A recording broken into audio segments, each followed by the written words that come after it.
రూపాయలు 500 రూపాయలకే సిలిండర్ ఉచిత బస్సు ప్రయాణం అదే విధంగా చేయూత అని ఇంకోటి ఉంది అధ్యక్ష 4000 రూపాయల నెలవారీ పెన్షన్ అదే విధంగా 10 లక్షల రాజీవ్ ఆరోగ్యశ్రీ బయటనేమో పోస్టర్లు వేసుకున్నారు 2 రోజుల్లోనే 2 గ్యారెంటీలు చేసినాం అధ్యక్ష ఏం చేసింది అధ్యక్ష మహాలక్ష్మిలో ఉచిత బస్సు ప్రయాణం అనేది అంటే మూడో వంతు ఆ మూడో వంతు కూడా మొత్తం చేయలే సూపర్ లగ్జరీ కూడా ఫ్రీ అని పెట్టిండ్రు ఇచ్చినప్పుడు గ్యారెంటీ కార్డుల మీద ఇచ్చింది మాత్రం ఈ రోజు పల్లె వెలుగు సిటీ బస్సులు ఆర్డినరీ బస్సులు ఎక్స్ప్రెస్ బస్సులు తప్ప లగ్జరీ లేదు గరుడ లేదు అధ్యక్ష ఇంకోటి మరి నేను అడుగుతా ఉన్న రాష్ట్రంలోని మహిళలందరి తరపున ఎవరైతే మీకు ఓటేసినారో వారందరి తరపున ఓటు వేయని వారి తరపున కూడా అధ్యక్ష ఈ 2500 రూపాయలు మహిళలకు ఇచ్చే కార్యక్రమం రాష్ట్రంలోని మహాలక్ష్మి కార్యక్రమం 1.5 కోటి ఆడబిడ్డలు ఎదురు చూస్తా ఉన్నారు 1.5 కోటి మంది ఆడబిడ్డలు ఎదురు చూస్తా ఉన్నారు మా ఖాతాల్లో 2500 రూపాయలు ఎప్పటి నుంచి పడతాయి 100 రోజుల్లో పూర్తి చేస్తామన్నారు మార్చి 17 మీకు కౌంట్ డౌన్ స్టార్ట్ అయింది డిసెంబర్ 7 స్టార్ట్ అయింది మార్చి 17కు 100 రోజులు నిండుతుంది ఆ 100 రోజుల లోపల 1.5 కోటి మంది మహిళల ఖాతాల్లో 2500 వేస్తారా అయ్యారా 90 లక్షల తెల్ల కార్డులు ఉన్నాయి 90 లక్షల తెల్ల కార్డులకు మరి సిలిండర్ ఇస్తారా అయ్యారా చూస్తాం అధ్యక్ష ఇస్తే స్వాగతిస్తాం తప్పకుండా ఇస్తే మీ వెల్కమ్ ఇట్ ఇవ్వాలనే కోరుతున్నాం తప్పకుండా ఇవ్వాలని కోరుతున్నాం అధ్యక్ష అధ్యక్ష అధ్యక్ష ఇక్కడ చెప్పారు I'm not yielding sir I'm not yielding sir చేయూత కింద చెప్పారు అధ్యక్ష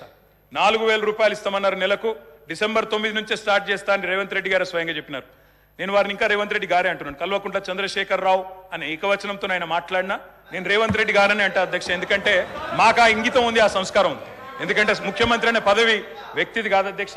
నేను అందుకే అంటా ఉన్నా అధ్యక్ష సంస్కారం అనేది రావాలి అధ్యక్ష స్వతహాగా నేర్పితే రాదు అధ్యక్ష ఇంకో మాట చెప్తా ఉన్నా అధ్యక్ష 2 గ్యారెంటీలు 10 లక్షల ఆరోగ్యశ్రీ ఇక్కడ హరీష్ రావు గారు ఉన్నారు అధ్యక్ష హరీష్ రావు గారు వైద్య ఆరోగ్య శాఖ మంత్రిగా ఉన్నప్పుడే 10 లక్షల ఆరోగ్యశ్రీ మేము అమలు చేసి సంవత్సరం దాటిపోయింది సార్ అది వారికి తెలియదన్న విషయం తెలియదు తెలుసుకునే ప్రయత్నం చేయరు అవగాహన లేదు అనుభవం లేదు ఇక నడుస్తూ ఉంది అధ్యక్ష ఢిల్లీ నుంచి నామినేట్ అయి వస్తే గట్లే ఉంటుంది అధ్యక్ష 2 గ్యారెంటీలు అమలు చేసినాం అనేది అచ్చు తప్పు 2 గ్యారెంటీల్లో మీరు అమలు చేసింది పావలా వంతు కూడా కాదు ఇది ప్రజలను మభ్యపెట్టడమే బుకాయించడమే తప్ప ఇంకోటి కాదు ప్రజావాణి ప్రారంభించినాం ప్రజావాణి కొత్తగా ప్రారంభించేది ఏంటి అధ్యక్ష ఎప్పటి నుంచో ఉన్నది ప్రతి మండే కలెక్టర్ ఆఫీసులో నడుస్తూనే ఉంది మీరు ప్రారంభించిందే ఉంది ఇనుప కంచెలు తీసేసినాం నేను అడుగుతా ఉన్నా అధ్యక్ష ఇనుప కంచెలు ఎవరేసినారు అధ్యక్ష ఇనుప కంచెలు ఎవరేసినారు 2012లో వేసిందే కాంగ్రెస్ ప్రభుత్వం కిరణ్ కుమార్ రెడ్డి నాయకత్వం వాళ్ళు వేసిన కంచెలు వాళ్ళే తీసి ఆ ఇల్లును బట్టన్న కప్పచెప్పి ఇప్పుడు అక్కడ ముఖ్యమంత్రి ఉంటలేరు కాబట్టి సహజంగా అక్కడ సెక్యూరిటీ అవసరం లేదని సెక్యూరిటీ తీసేసి దానికి మేమేదో గోడలు బద్దలు కొట్టినాం కంచెలు తీసేసినాం అధ్యక్ష ఈ బిల్డప్లు ప్రజలు నమ్మరు అధ్యక్ష 2012లో వాళ్ళే కంచెలేసి 2023లో వాళ్ళే తీసి ఏదో చేసినాం అంటే ప్రజలంతా పిచ్చివాళ్ళు కాదు అధ్యక్ష అన్ని గమనిస్తా ఉన్నారు అధ్యక్ష నేను ఒకటే అంటా ఉన్నా అధ్యక్ష వారు ఎన్ని చెప్పినారంటే అధ్యక్ష మాటలు ఇగో మా బట్టన్న గ్యారంటీ ఇవ్వడమే కాకుండా గ్యారంటీ మీదకి వెళ్ళి అఫిడవిట్ ఇచ్చిండు సార్ 100 రూపాయల బాండ్ పేపర్ మీద మొత్తం మధిర నియోజకవర్గంలో మా బట్టన్న మొత్తం అఫిడవిట్ ఇచ్చుకుంటూ తిరిగిండు ప్రజలు నమ్మతలేరో నమ్ముతారో నమ్మరో అని చెప్పి అఫిడవిట్ ఇచ్చిండు అధ్యక్ష నో ప్రాబ్లం తప్పకుండా వారు చేయాలనే కోరుతున్నాం చేస్తే పూర్తిగా సహకరిస్తామని చెప్పి కూడా తెలియజేస్తా ఉన్నాం ఇవాళ నాయకుడు రాహుల్ గాంధీ గారు చెప్పారు అధ్యక్ష మొట్టమొదటి క్యాబినెట్లోనే 6 గ్యారంటీలకు చట్టబద్ధత తెస్తాం మెగా డిఎస్సి మొట్టమొదటి క్యాబినెట్లోనే ఇస్తాం 6 నెలల్లో డిఎస్సి పూర్తి చేస్తాం రిక్రూట్మెంట్ చేస్తాం మొట్టమొదటి క్యాబినెట్ ఇప్పుడు 3 క్యాబినెట్లు అయినట్టున్నాయి అధ్యక్ష మరి మొదటి క్యాబినెట్ ఎడవైందో 6 గ్యారంటీలకు చట్టబద్ధత ఎడవైందో చెప్పాలి అధ్యక్ష రాహుల్ గాంధీ గారు చెప్పారు ఆదిలాబాద్ లో ఏం చెప్పారు అధ్యక్ష 24 గంటల్లోనే ఇది నేను చెప్తలేను అధ్యక్ష హిందుస్థాన్ టైమ్స్ రాసింది 24 గంటల్లోనే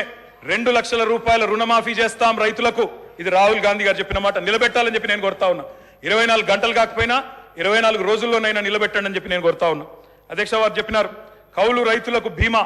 రుణాలు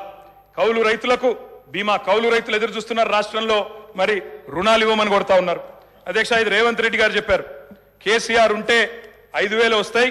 కేసీఆర్ ఓడిపోతే 15000 వస్తాయని చెప్పి డిసెంబర్ 9 నాడు స్వయంగా రేవంత్ రెడ్డి గారు చెప్పారు ముఖ్యమంత్రి పదవిలో కూర్చున్నారు మరి వారు డిసెంబర్ 9 దాటిపోయినట్టుంది ఈ రోజు డిసెంబర్ 16 అనుకుంటా